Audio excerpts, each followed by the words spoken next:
So one thing that always frustrates me about these mass shooting events in this country, besides the tragedy itself, is how we always seem to focus more on the perpetrator than the actual victims and their survivors. But this time it was a little bit different. The survivors of the Parkland, Florida shooting, they decided to not allow their voices to be silenced. They decided to speak out. They decided that they wanted to be heard.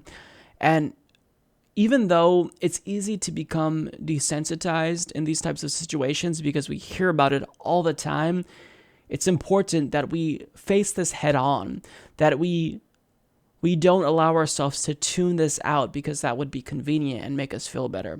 So I want to talk about basically what the students in this situation, the survivors, have done to make their voices heard. But first, I want to talk about the tragedy itself, and I do want to share the story that one student had about the situation that was just so horrifying. So this is what she had to say. I was inside the freshman building on the first floor when we heard the shooting, and it came in towards the right side of the building.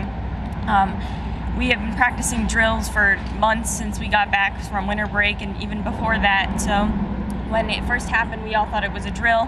And as soon as it got closer and closer, we all ran towards my teacher's desk for safety. I finally got under the desk after about a minute of shooting, and I was with another girl and my fellow classmate, and as the shooting was going on, you can hear it, the glass shattering through all the halls and the bullet holes piercing the walls and everything, and it was just so horrible. When you're in the moment, it's you just praying to God that everyone knows that you love them and that you're okay. And that was the message. I mean, if these were your last messages, what did you feel so compelled to say?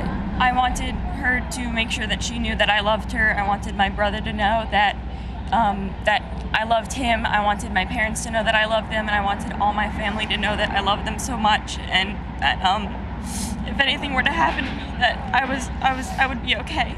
Now, I know that that was difficult to hear, but we can't turn away from the suffering, because if we do, then we risk becoming complacent. So I do think it's important that we face it and realize that these are real people affected, real people who are hurt by this.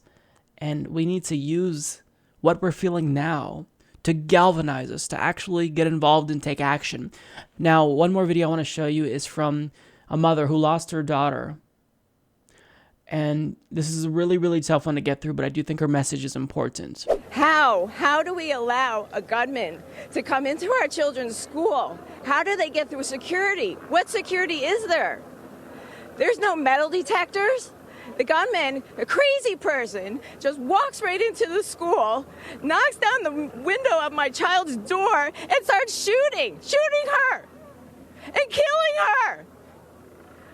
President Trump, you say, what can you do? You can stop the guns from getting into these children's hands. Put metal detectors at every entrance to the schools. What can you do? You can do a lot. This is not fair to our families, that our children go to school and have to get killed.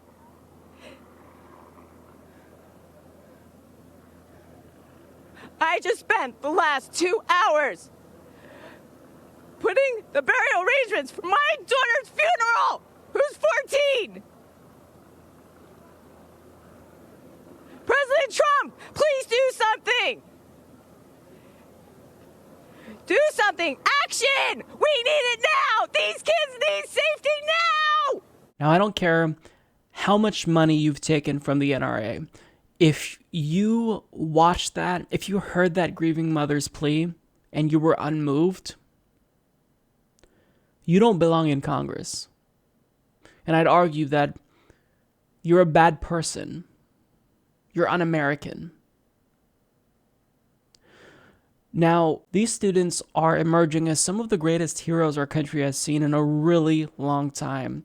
And they've taken it upon themselves to speak out and stop the bloodshed. This is our opportunity to talk to President Trump, Governor Rick Scott, and State Senator Marco Rubio to make sure that they know we are talking directly to them and all other members of the United States government that are being funded by the NRA to tell them Now is the time to get on the right side of this. We're not going to let the 17 bullets we just took take us down. If anything, we're going to keep running, and we're going to lead the rest of the nation behind us. What I'm looking for is reasonable change with the United States Congress and bills that are passed before I get back to school. Because this is not the time for inaction and debate.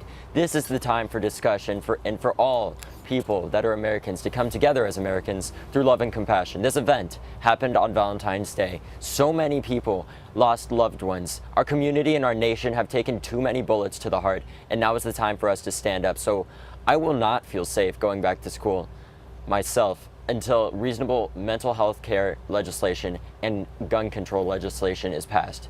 Because at this point, it's unacceptable. How many more students are gonna have to die and have their blood spilt in American classrooms trying to make the world a better place just because politicians refuse to take action? And since they know that politicians refuse to act specifically because they're funded by the NRA, they're choosing to call out these corrupt, sellout politicians in a multitude of ways. First of all, students and teachers are calling for a national school walkout on April 20th in order to encourage Congress to take action. Now, additionally, they organized a lion in front of the White House and protested Congress's inaction on the issue with signs calling for the ousting of NRA stooges from Congress. And the students of Marjory Stoneman Douglas announced a March for Our Lives event on March 24th to call for gun control. And one student, Emma Gonzalez, who you heard from in the last video, made a speech that is so powerful that I had to share it. So take a look. We are going to be the kids that you read about in textbooks. Not because we are going to be another statistic about mass shootings in America, but because, just as David said, we are going to be the last mass shooting. If the president wants to come up to me and tell me to my face that it was a terrible tragedy and how it should never have happened, and maintain telling us how nothing is going to be done about it, I'm going to happily ask him how much money he received from the National Rifle Association. It doesn't matter because I already know. $30 million! And divided by the number of gunshot victims in the United States in the 1.5 months in 2018 alone, that comes out to being $5,800. Is that how much these people are worth to you, Trump? If you don't do anything to prevent this from continuing to occur, that number of gunshot victims will go up, and the number that they are worth will go down. And we will be worthless to you. To every politician who is taking donations from the NRA, shame on you. If your money was as threatened as us, would your first thought be, how is this going to reflect on my campaign? Which should I choose? Or would you choose us? And if you answered us, will you act like it for once? You know what would be a good way to act like it? I have an example of how not to act like it. In February of 2017, 1 year ago, President Trump repealed an Obama-era regulation that would have made it easier to block the sale of firearms to people with certain mental illnesses. I don't need a psychologist, and I don't need to be a psychologist to know that repealing that regulation was a really dumb idea. Chuck Grassley of Iowa was the sole sponsor on this bill that stops the FBI from performing background checks on people adjudicated to be mentally ill, and now he's stating for the record, well, it's a shame that the FBI isn't doing background checks on these mentally ill people. Well, duh! You took that opportunity away last year! The people in the government who were voted into power are lying to us, and us kids seem to be the only ones who notice and are prepared to call BS. Companies trying to make caricatures of the teenagers nowadays, saying that all we are is self-involved and trend-obsessed, and they hush us into submissions when our message doesn't reach the ears of the nation, we are prepared to call BS. Politicians who sit in their gilded House and Senate seats funded by the NRA telling us nothing could have ever been done to prevent this, we call BS. They say that tougher gun laws do not decrease gun violence. We call BS. They say a good guy with a gun stops a bad guy with a gun. We call BS. They say guns are just tools like knives and are as dangerous as cars. We call BS! No, they say that no laws could have been able to prevent the hundreds of senseless tragedies that have occurred. We call BS! That us kids don't know what we're talking about, that we're too young to understand how the government works. We call BS! If you agree, register to vote, contact your local congresspeople, and give them a piece of your mind. That was a call to action. No more beating around the bush. No more remaining complacent. No more trying to propose alternate solutions that won't actually stop gun violence in America. No more bullshit. We fight now, and we make sure that this issue remains elevated. So we continue paying attention to it. We continue putting pressure on politicians. And if you still, after hearing from those students, feel unmoved, you'd feel a lot different if you were the mother in that video, or if you feared for your life, like the 17-year-old girl in that video, or one of the students who will be traumatized for the rest of their lives because a madman was able to legally purchase a weapon he used to take out his former classmates with. You'd feel different if you were sitting in the hospital right now because you were shot fighting for your life. You would feel different. So we need to actually have empathy. And we have to fight, not just because it's the right thing to do, but we have to fight even if we weren't affected, because we need to make sure that we end this type of suffering. It's something we can actually control. We can't control a lot of things, but we can control this. And the answer is simple: moderate gun control reform. Again, we're not calling for the abolition of guns and gun ownership.